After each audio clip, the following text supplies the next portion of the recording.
Any announcement from different division? Sir? Good morning once again. Very short lang siya. A sort of reminder lang. As to the reiteration of our ARDO, it must be complied with the not the minimum requirements. It must be maximum requirements. Katong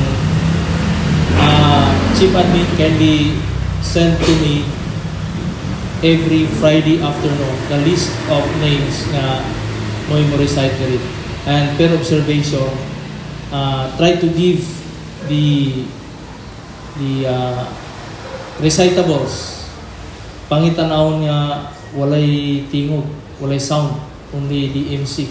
Labi na itong mga bago, dili maklaro. Ma-observe ta sa uban agency lain paminaw.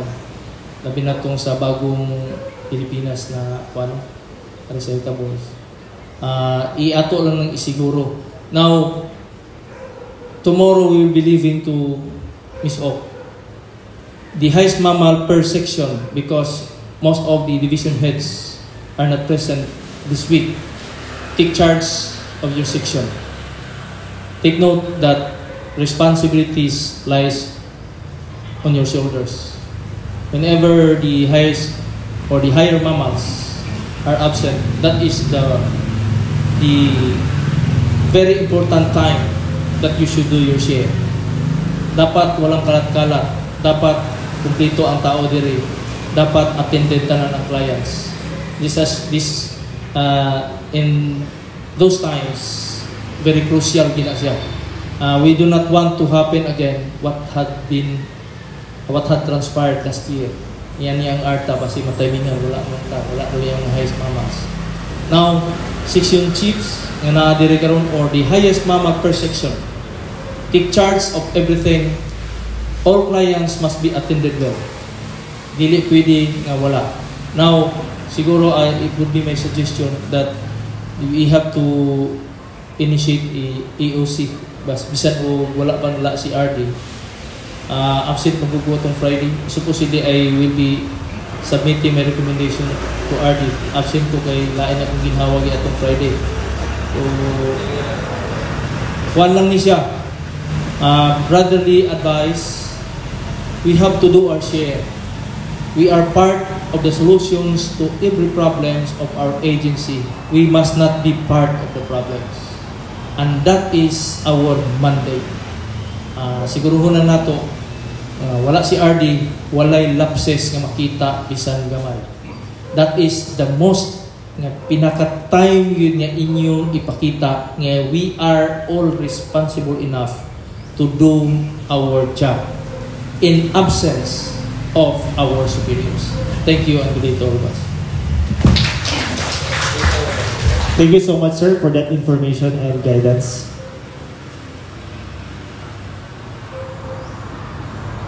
And now let us now sing with honor and pride the Bagong Pilipinas hymn, to be followed by the BFP hymn.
Ipaman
That concludes our traditional Monday flag raising ceremony.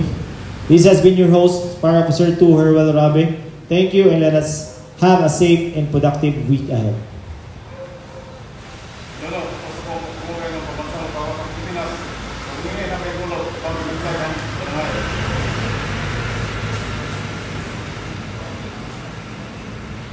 Harap sa likod.